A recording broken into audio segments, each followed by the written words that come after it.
tout le monde, alors je suis super contente de vous retrouver aujourd'hui pour ma vidéo fac, donc la FAQ sur la sleeve. Ça faisait un petit peu 3 mois que je vous l'avais proposé sur Insta et voilà, aujourd'hui je prends le temps de répondre à toutes vos questions. Si vous en avez d'autres, vous m'en reposez ici et je referai une seconde FAQ si besoin.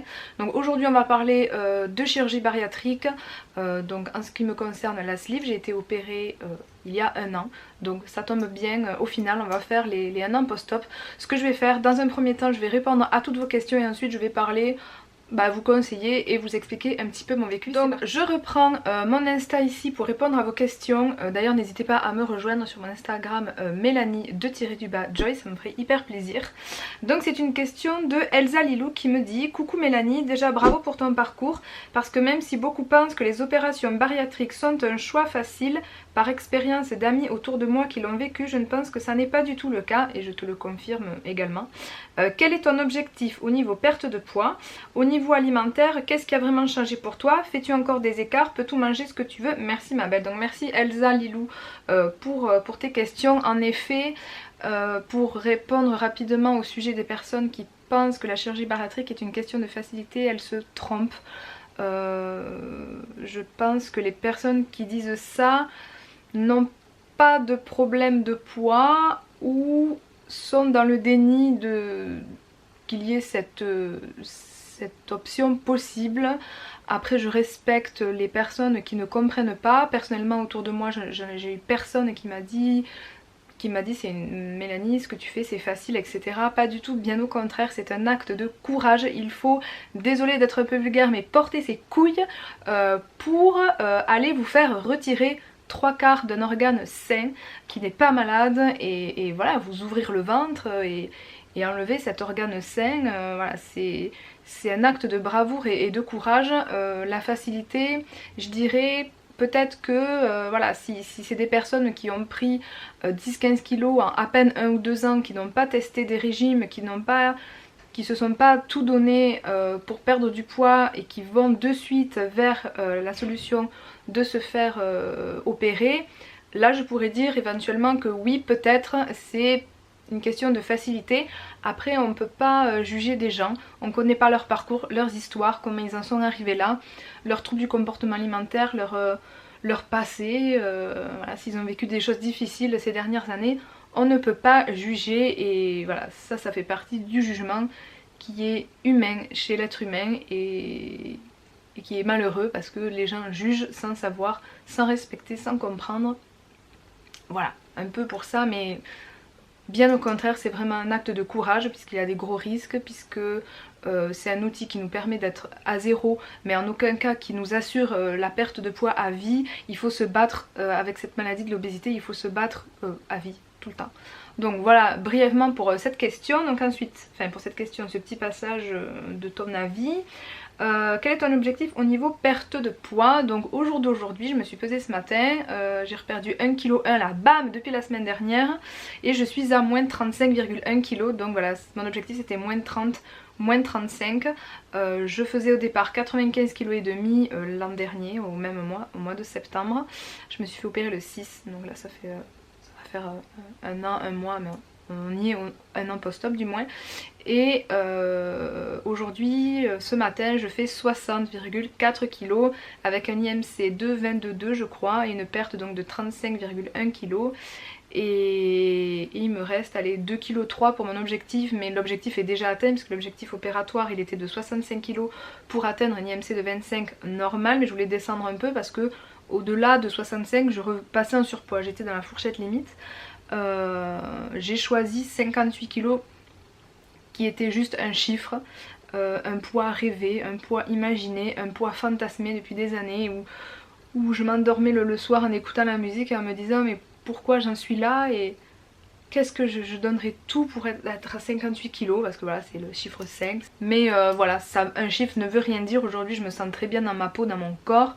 Il faut juste le raffermir un peu. J'ai pas de gros problèmes de peau qui pend, ça va. Avec le sport tout va bien aller. Voilà, 60, on va dire qu'entre 58 et 65 je suis bien. Mon objectif était de ne jamais dépasser les 69,9 kg, de repasser dans la tranche des 70, donc je suis large. petit jeu de mots, je suis large, bref. Pour une fois que je suis contente d'être large dans quelque chose. Donc voilà, c'est vrai que les 58, 59, 60, 61, 62, 63, 64, 65, ça me va, même jusqu'à 69, ça me va parce que j'ai tellement vécu des années et des années dans les plus de 90 et 95 kilos passés que voilà, le 69 à côté il me va très bien. Je suis pas quelqu'un qui veut faire un 36, loin de là. Aujourd'hui je suis à une taille M voire S. Ça commence le S, et en pantalon taille 38, vraiment révolu, le 40 ne me va plus. Je veux pas viser la taille 36 pardon, j'ai des formes, j'ai des hanches, j'ai de la poitrine, je veux garder tout ça, je veux pas être filiforme, voilà. Donc après, voilà, je me garde comme objectif ce 58, j'ai quand même envie de l'atteindre psychologiquement, ça me fera du bien. Mais avec le sport que je suis en train de faire et que je vais continuer de faire et continuer d'évoluer dans le sport pour pas me refaire mes bras ou refaire, enfin voilà, pour vraiment avoir des chairs au maximum du mieux possible, même si là il n'y aurait pas besoin de chirurgie pour mes bras ou quoi, enfin il faut quand même remuscler, hein, voilà, c'est pas la chauve-souris qui peint, mais voilà, il faut raffermir, j'en ai besoin, j'en ressens le besoin, et voilà, et donc je sais en prenant du muscle, étant donné que le muscle est plus lourd que la graisse, je sais que je vais reprendre du poids. Donc voilà, on va dire 58, manière que ça me fasse du bien, et que pour moi je suis allée jusqu'au bout de mon objectif, de mes rêves, parce qu'il faut y aller, il faut aller au bout de ses rêves dans sa vie, et voilà, après je sais que je reprendrai un peu, même c'est physiologique, on reprend 10% à peu près du poids perdu. Voilà, donc s'il faut je serai à 63, après je stabiliserai à 63, ça sera très bien, mais voilà, au niveau de mes objectifs pour le poids. Et je suis une vraie pipelette, ça fait déjà quasiment 10 minutes que je tourne, j'ai répondu qu'une question. Au niveau alimentaire, qu'est-ce qui a vraiment changé pour toi? Bah, les quantités, hein, puisque les quantités, mais sans m'en rendre compte. C'est-à-dire que je pensais pas que je mangeais autant, même en m'étant en fait opérée, je me suis dit, je suis pas une grosse mangeuse en quantité, est-ce que je vais perdre? Mais en fait on se rend pas compte de tout ce qu'on ingère, on se rend plus compte au bout d'un moment des quantités. Voilà, aujourd'hui je mange dans une petite assiette, les grandes assiettes pour moi c'est terminé. Rien que cette astuce, quelqu'un qui n'est pas opéré, vous allez manger mais 2 fois moins déjà, et avec des meilleures proportions. Donc moi aujourd'hui mon astuce c'est la petite assiette, à part quand je suis dans les restos ou quoi, bon là tant pis, hein. Je vais pas rechigner, loin de là, enfin c'est voilà. Mais voilà, pour vous dire qu'à la maison, dès que je peux moi me choisir une assiette, c'est une petite assiette à dessert. Et voilà, au niveau, voilà, c'est les quantités qui changent, après on s'en rend pas trop compte finalement, puisqu'on est vite rassasié, donc on prend l'habitude finalement. Qu'est-ce qui a vraiment changé? Après, le fait de ne plus boire gazeux, on déconseille le gazeux puisqu'il redilate l'estomac. Il est hors de question que je redilate mon estomac et que je reprenne du poids, donc pour moi le gazeux je le bannis. Ça va pas vous tuer de boire un petit verre de gazeux, je pense, une fois tous les 36 du mois. Mais c'est vrai que moi ça fait 1 an que je n'en ai pas bu du tout. J'ai dû boire très récemment, peut-être le mois dernier, une gorgée de champagne peut-être. Voilà, manière de m'enlever psychologiquement que la bulle allait me faire mal, parce que bon après ça fait pas mal, mais voilà, c'est pas bon, les bulles ça dilate et ça ballonne, vaut mieux éviter. Voilà, donc ça, et les chewing-gums étaient bannis sans savoir si ça dilatait l'estomac, parce que ça fait quand même de l'air. Mais après, voilà, le chewing-gum n'est pas en contact avec l'estomac, donc des fois un petit chewing-gum, voilà, je le mâchouille pas très longtemps, j'évite d'en manger parce que j'étais très chewing-gum avant. Mais bon, c'est pareil, c'est pas bon, ça fait travailler votre estomac et votre acidité pour rien. Le chewing-gum ne sert à rien, ça sert pas à grand chose quoi. Donc voilà, mais après niveau alimentaire, j'ai rien qui m'écoeure, qui passe pas. Les premiers temps, les pâtes, le riz et le steak haché pendant 6 mois, j'avais du mal, et puis tout revient après au fur et à mesure. Le café, j'ai pas pu en boire pendant 1 mois et demi, alors que c'est quelque chose que j'adore, mais je l'ai repris là. Après non, il y a des fois, voilà, quand ça va être trop gras, trop sucré, il peut y avoir des nausées qui sont vraiment pas cool du tout. Mais alors vraiment, ça dure 1 heure, vous êtes mal. Voilà, ou barbouillé dès que ça commence à être trop crémeux. S'il y a un truc je dis une bêtise, un café gourmand avec de la chantilly et tout, au bout d'un moment, l'estomac il fait... Il est pas content, on s'arrête, on s'écoute, voilà. Mais après, l'autre fois, qu'est-ce que j'avais mangé? Quelques pop-corn. popcorn au caramel, les baffes, je me suis sentie mal. Mais mal, mais mal, vraiment des nausées. Pas bien, pas bien. Voilà, c'est très rare, hein. Je sais même pas si on peut appeler ça un dumping, puisque le dumping est plus approprié au bypass. Il peut arriver au sleeve aussi, c'était peut-être une espèce de dumping, hein, où on a des malaises, ou comme ça il y a une montée trop de sucre, etc. Bon, ça passe, on s'écoute après et on se dit, ah bah tiens, la prochaine fois que je mangerai popcorn, j'en mangerai un peu moins, même si j'en avais pas mangé beaucoup. Mais voilà, mais vraiment après, pour moi, il n'y a rien qui a vraiment changé. Fais-tu encore des écarts? Je fais plus d'écarts, mais je me fais des petits plaisirs. Pour moi, voilà, avoir une hygiène de vie adaptée aujourd'hui, une alimentation adaptée, il faut le changer après une opération. On ne peut pas se permettre de ne pas changer ses habitudes alimentaires après une chirurgie bariatrique, ça serait voué à l'échec. Et il faut quand même bosser derrière, quoi. Parce que je vous dis, c'est un outil encore une fois, mais si on, comment dire, on a un petit estomac, mais on peut le remplir de chips et de glace. On peut aller au McDo matin, midi et soir avec une sleeve après. Mais voilà, ça vous apporte rien en énergie. Voilà. Mais de temps en temps, oui, je me fais plaisir, mais j'appelle pas ça un écart. Je me prends tellement plus la tête avec le poids. Je culpabilise pas. Si j'ai envie d'une raclette, j'en mange. Mais je vais manger une patate, une tranche et demie de fromage et aller 4 tranches de charcuterie, alors qu'avant je mangeais 6 tranches de fromage, 5 patates et une quinzaine de charcuterie, sachant que j'avais pris l'apéro avant, sachant qu'il y avait un dessert, je sais pas, une pâtisserie derrière, alors que là il n'y a plus. Là, s'il y a un apéro, je vais manger un petit peu des olives, un petit peu des chips, voilà. La raclette, je vous dis, au niveau de la quantité, ce que je vous ai cité, et après en général le dessert je n'ai pas très envie, quoi. Donc voilà, en fait je peux me faire plaisir, sachant que c'est en petite quantité, et je pense que pour les personnes qui sont pas opérées, on peut vraiment perdre du poids et avoir un super maintien si on gère ces quantités, ce qui est pas facile pour tout le monde, entre une personne qui a pris du poids par gourmandise ou voilà, grossesse, etc. et quelqu'un qui a des troubles du comportement alimentaire ou qui a la maladie de l'obésité, parce qu'on a des métabolismes différents. Et c'est ça que beaucoup comprennent pas. Il y en a qui vont perdre en faisant un petit peu attention, d'autres il faut qu'ils se restreignent à mort pour perdre 100 grammes. Et c'était mon cas, c'est-à-dire que avant l'opération, je l'ai reculé pendant 6 mois. Tous les jours, je faisais 1 heure de vélo, je me faisais des salades composées, Elsie, machin. Je perdais 200 grammes la semaine. Il y avait un petit repas le week-end et j'avais pris 600 grammes de plus la semaine d'après. C'était la catastrophe. On brûle pas tous les calories différemment, on bouge pas différent, on n'a pas les mêmes vies, on n'a pas le même métabolisme, au niveau du foie aussi. C'est pour ça qu'on peut pas juger quelqu'un, on est tous différents et voilà. Et est-ce que je peux manger de ce que tu veux? Bah du coup j'ai répondu. Donc voilà pour Elsa. Ensuite j'ai M. The Line qui me dit coucou, félicitations pour ton parcours. Bah, déjà, je te remercie. Je voulais savoir ton poids de départ avant la sleeve, bisous. Bon, bah, il était de 95,5 avec un IMC à 37-38, sachant qu'on peut se faire opérer à partir de 40 sans comorbidité ou à partir de 35 d'IMC avec comorbidité, ce que j'avais moi, puisque j'avais des problèmes d'hypertension. J'ai un bon souci au dos, mais ça rentre pas en compte, mais c'était pas ça qui me... Enfin si, j'en souffrais beaucoup, les derniers temps c'était cortisone et ceinture abdominale du matin au soir, mais voilà, c'était surtout l'hypertension, le cœur, la tachycardie, au repos j'étais à 130, j'avais pas la corpulence pour supporter ce poids qui n'était pas certes 130-140 kg, mais pour 95,5 kg pour 1m60 avec des gènes et des antécédents asiatiques, hein, où toute ma famille, enfin voilà, on a dans les ADN, on est tous fins, j'ai une ossature plutôt fine ou moyenne, mais pas épaisse en tout cas, pas de problème après d'obésité dans ma famille. Voilà, moi j'ai chargé au niveau de la santé, on m'a dit surtout n'attendez pas parce que vous frôlez le diabète, le cholestérol et ça c'est moins rigolo.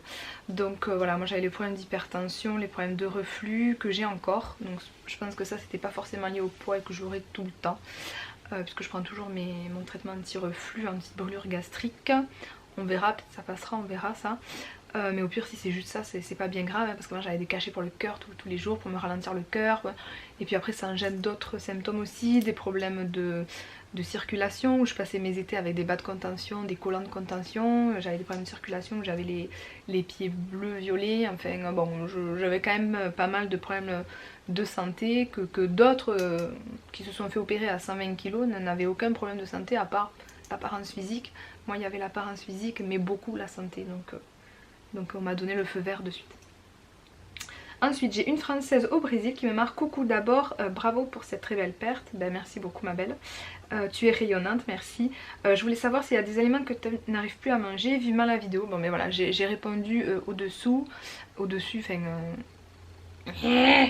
j'ai répondu juste avant à la question du coup, donc je vais passer à l'autre personne. Carla DR qui me fait: salut ma belle, quel est le nom de ton chirurgien déjà? Donc c'est le docteur Anduze, le professeur Anduze à la clinique des Cèdres de Cornebarieux, très réputé, il fait bien son boulot, je peux vous le conseiller en 1000 et dire son nom sans aucun problème dans cette vidéo. Me le conseilles-tu? Oui, vraiment oui, car j'habite également à Toulouse. Et bien oui, franchement je te le conseille, c'est un très bon chirurgien qui a fait ses preuves, qui voilà. Après au départ on se sent pas forcément très à l'aise parce que c'est un chirurgien qui est assez rapide, mais en fait qui va droit au but, voilà, donc il fait son boulot et je le conseille en 1000. Voilà, il a quand même le sourire. Moi, je l'ai vu il y a pas longtemps pour les 1 an post-op et je lui ai dit merci. J'ai dit vous devez entendre ça tout le temps, mais moi je vous le dis, merci, vous changez les vies et c'est génial. Et il a souri, je pense qu'il était content de ce qu'il fait, de changer la vie de ces femmes, et voilà. Mais en 1000 tu peux foncer sans aucun problème. Si tu veux des renseignements, n'hésite pas à me demander. As-tu la peau de ton ventre qui tombe? Et pour finir, si tu avais des vergetures, est-ce qu'elles sont toujours visibles même après ta perte de poids? Des bisous, prends soin de toi, j'y veille, merci ma belle. Alors la peau de mon ventre qui tombe, après ma grossesse j'avais le petit bidou blop. Et après l'opération j'ai toujours ce petit bidou qui blop, pas plus que avant d'avoir pris les derniers kilos de grossesse et tout, enfin pas pire je veux dire qu'après mon accouchement, sachant que j'avais perdu un peu puis repris. On va dire que j'ai pas lié ça à la perte de poids parce que pour moi j'ai le même résultat qu'après ma grossesse, mais maintenant, enfin je t'aurais dit ça quelques mois après l'opération du coup, mais au jour d'aujourd'hui j'ai moins de ventre qu'après ma grossesse, c'est à dire que j'ai un peu de peau. Voilà, un peu de peau qui pendouillette, qui nécessite pas une chirurgie. Enfin, pour moi, au jour d'aujourd'hui, voilà, un petit bidou sous les sous-vêtements, sous le maillot, on peut le cacher. Au jour d'aujourd'hui, après peut-être que plus tard je changerai d'avis, mais au jour d'aujourd'hui je préfère ça que d'avoir une énorme cicatrice qui me prend des hanches d'un côté et de l'autre, et après on verra. Pour l'instant ça me dérange pas, oui j'ai un petit bidou mais que j'assume parfaitement, même si quand tu es nu devant ta glace et que tu te regardes de profil, tu fais erk, c'est pas le ventre plat, musclé, non, non. Mais après, voilà, comparé à avant et tout, je m'arrête pas à ça pour l'instant. Peut-être après oui. Voilà, pour l'instant c'est sport à fond. Je me suis pas donné encore à fond au sport. Donc j'attends vraiment d'avoir un résultat sportif là avant d'entreprendre une éventuelle chirurgie un jour. Des vergetures, est-ce qu'elles sont toujours visibles? Les vergetures de la perte, j'en ai pas vraiment. Peut-être un petit peu en haut des cuisses, mais ça se voit pas. Je suis pas quelqu'un qui a marqué au niveau des vergetures, à part un petit peu au ventre pour la grossesse. Mais j'en ai un peu, mais elles se voient pas, elles m'embêtent pas du tout. Je mets pas de crème pour, donc voilà, ça dépend des peaux. Ça, voilà. Donc merci à toi pour ta question. Ensuite j'ai Underwater Forever yeah, qui me dit: j'ai hâte de voir ta vidéo. Donc pour les questions, penses-tu que plus on part d'un poids bas, donc moins de 100 kg, donc comme moi, plus on perd doucement? Oui et non. Je vais te poser la question à l'envers, c'est-à-dire que celles qui font plus de 100 kg forcément ont plus de poids à perdre, et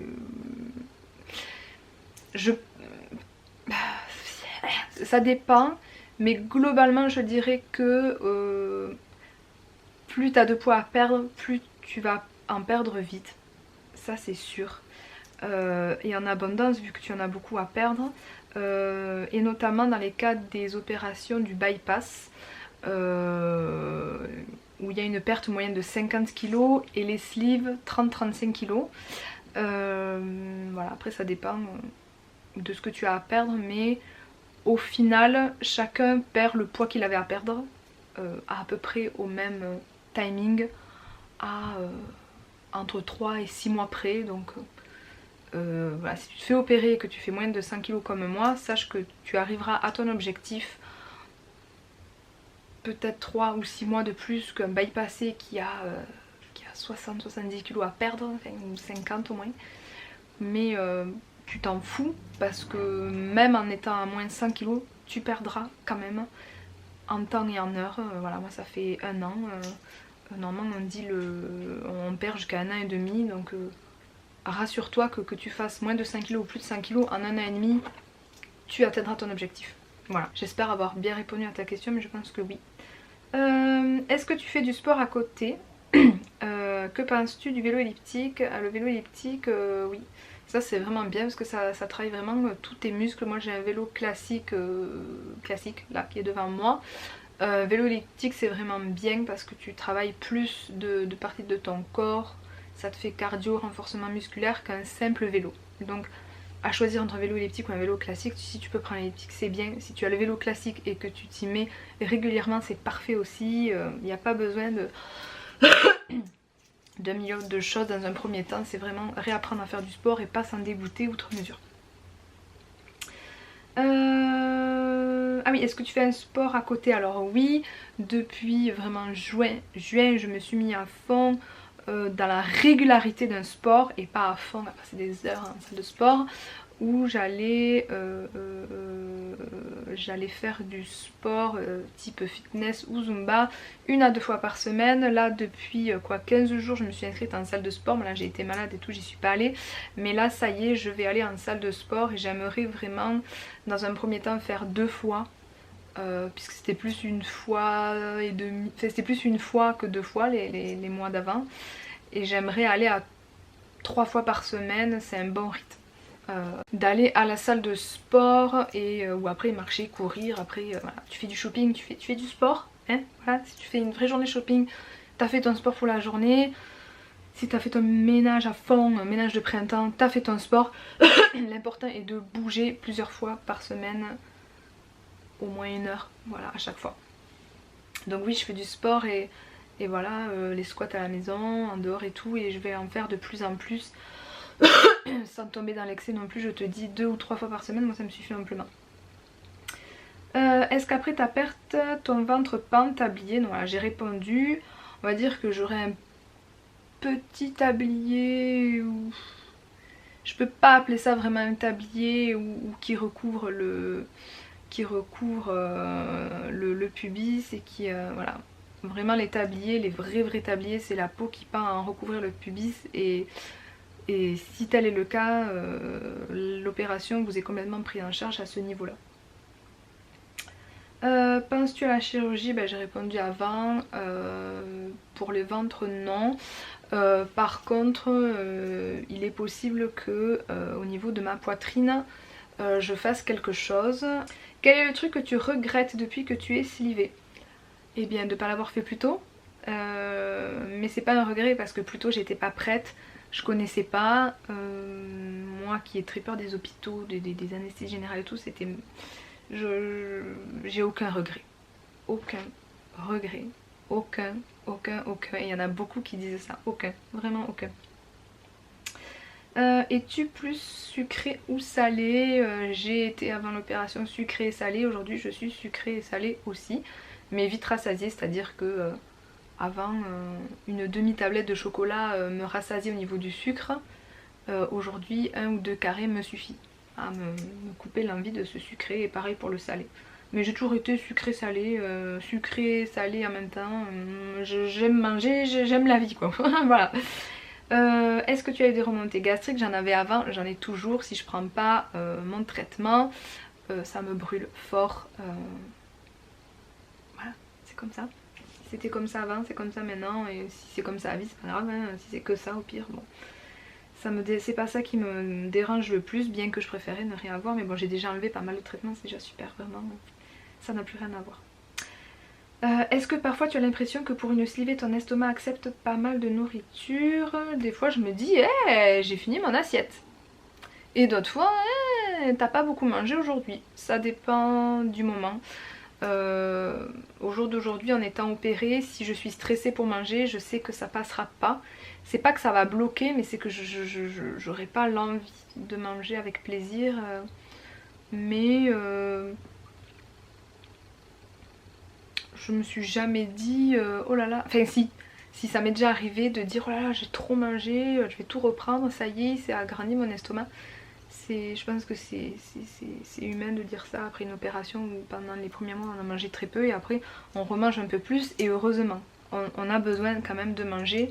On serait mal si on devrait rester à des proportions identiques à un mois post-op, voilà. Mais il faut pas avoir peur de ça. Si vous ne reprenez, tant que vous ne reprenez pas de poids après les quantités comme ça, ne vous faites pas peur. Vraiment c'est inutile et vraiment gardez la zen attitude, ne revenez pas dans des cercles vicieux à vous surveiller, à vous faire peur parce que c'est là où les troubles vont revenir si vous en aviez avant. Penses-tu pouvoir gérer si jamais tu devrais retomber enceinte? Donc là c'est pas du tout prévu au programme, mais si je dois retomber enceinte un jour, ce qui n'est pas improbable, je n'en sais absolument rien de mon destin, je te dirais que oui, je te dirais que j'aurais peur parce que qui dit enceinte dit prise de poids. Il faut prendre du poids en étant enceinte, on a besoin de cette prise de poids. Donc là pareil, il faut pas voilà, il faut vraiment prendre du recul ou voir quelqu'un avant pour en discuter, ou pendant la grossesse. Je pense que pour celles qui se sont fait opérer et pour pas qu'elles retombent dans des peurs ou au contraire dans de l'anorexie où elles mettraient en danger leur propre corps ainsi que celle de leur bébé. Ouais, je pense qu'on peut gérer parce que justement on sait qu'on a été opéré, on fera doublement attention. Voilà, mais après il faut manger quand même. Quel est ton poids souhaité? Donc je l'ai dit avant. Merci, j'ai vraiment hâte de voir la vidéo car ta vidéo slip je l'avais vue alors que je n'étais pas opérée et là ça y est je suis opérée et comme toi je perds de 30 kilos. Ben, j'ai hâte que tu me dises où est-ce que t'en es. Vraiment j'ai hâte, j'ai hâte. Et j'ai Jubi Citron où là je vais regarder la vidéo car je me pose plein de questions à ce sujet. Ah ben si tu as d'autres questions n'hésite pas à m'en poser. Donc voilà pour les questions de l'autre fois. Je vous ai relancé tout à l'heure. Et j'avais une petite question qui est montée.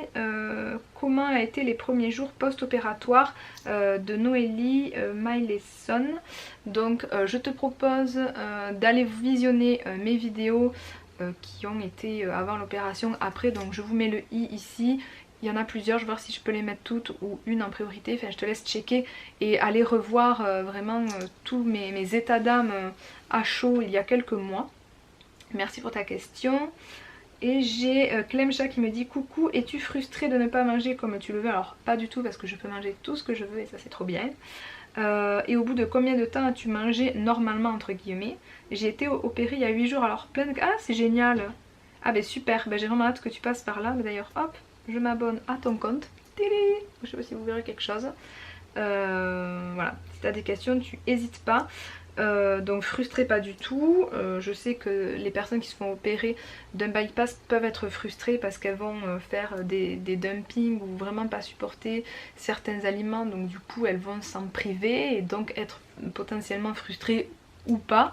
En combien de temps as-tu remangé normalement entre guillemets? Donc qu'est-ce qu'on appelle normalement? Aujourd'hui je ne mange pas comme je mangeais avant. Aujourd'hui je mange, je pense normalement plus qu'avant l'opération, mais à grosso modo d'avoir remangé on va dire plus à... Enfin voilà, on s'est compris. Je sais pas trop hein. Je saurais pas trop te dire. Le premier mois voilà, tu manges, je sais pas, où tu manges un petit peu mieux au bout de 6 mois, je dirais un peu plus. En fait ça se fait dès le deuxième mois, tu manges plus que le premier et d'affilée et ainsi de suite en fait. Voilà, mais normalement, voilà, on va dire que le premier mois tu manges pas du tout normalement, mais tu es calé, donc tu n'as aucune frustration de sensation de faim du tout du tout. La soif peut-être parce qu'on peut plus boire à pleine gorgée, ça met du temps et encore aujourd'hui je peux pas boire à la bouteille comme avant. Donc ça me manquait, ça me manquait un peu et voilà, je bois pas encore assez. Mais voilà. Donc voilà les filles pour les questions, je vais checker vite fait. Voilà pour les questions, je pense que je vais m'arrêter juste à la fac aujourd'hui. Dites-moi quel thème de vidéo par rapport à là si vous voulez que j'aborde, je le ferai. De faire un point après les 1 an, bien que là je l'ai fait un petit peu, tout va bien, tout se passe bien. Faut pas relâcher, il faut surtout bien être suivi par son nutritionniste tous les 3 mois la première année et ensuite tous les 6 mois. Donc moi je l'ai revu le mois dernier avec le chirurgien que je ne revois plus sauf si j'ai un problème, donc je compte bien ne pas le revoir. Et le nutritionniste tous les 6 mois, c'est très important d'y aller. C'est très important d'avoir un suivi à vie avec un nutritionniste ou une diète, c'est le minimum syndical. S'il y a quoi que ce soit, ils sont là pour vous remettre dans le droit chemin. Si à un moment de votre vie vous avez des passages difficiles, n'hésitez pas à aller voir un psychologue. Voilà, aujourd'hui ils ont moins la réputation de faire peur, oulala on va voir un psychologue, on est quand même un fou. Non, je pense qu'il y a beaucoup de personnes que vous ne connaissez pas et que vous pensez vraiment très bien qui vont voir des psys. Voilà, un psy c'est une personne neutre qui va vous apporter des conseils, donc autant faut-il en trouver un bien avec qui vous accrochez et où vous soyez pas là sur un fauteuil allongé en train de parler qui vous fait faut, voilà, on paye un certain montant, il faut en ressortir. Et des conseils, n'hésitez pas à le faire, ils seront là. J'ai ma chienne Lola, elle est comme ça, elle s'endort. Ma Lolo, ma beauté, oulala, viens, viens montrer. Viens montrer ta tête de poilu là. C'est mon petit Morky. C'est mon petit Morky. Elle s'est endormie debout. Et t'as la frange, il va falloir la couper. Donc, donc voilà pour ça. N'hésitez pas à me dire les vidéos que vous voudriez voir au sujet de mon opération. Ou autre. Voilà, vraiment lâchez-vous sous cette vidéo. J'ai hâte de voir de ce que vous avez envie de partager, qu'on partage ensemble. Sachez que prochainement je vais refaire un petit peu ma bannière, je vais rafraîchir un petit peu tout ça. Et ma chaîne qui était une chaîne beauté juste de départ, ça va être beauté santé. Voilà, aujourd'hui j'ai vraiment envie de partager avec vous autour du sport, de la nutrition, du bien-être. Sans oublier la beauté puisque j'aime toujours ça. Mais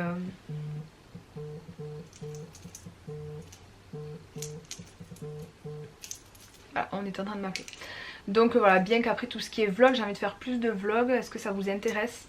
Plus de lifestyle, voilà, après de partager avec vous des recettes, de vous amener avec moi au sport, enfin j'en sais rien, des trucs comme ça, des conseils, de parler, de débattre, voilà. Après il y aura toujours des folies, des challenges parce que ça fait partie de moi et ça je n'enlèverai pas, des podcasts humour, enfin voilà, ça va vraiment être une chaîne assez complète. Est-ce que c'est bien, est-ce qu'il faut garder un thème, une ligne de conduite, un fil rouge, je sais pas. Voilà, je vous laisse parler et j'attends vraiment vos commentaires et moi je vous embrasse et je vous dis à très vite. Morky, Lolo, tu dis au revoir. Tu dis au revoir. Cocopiette. Allez, zou.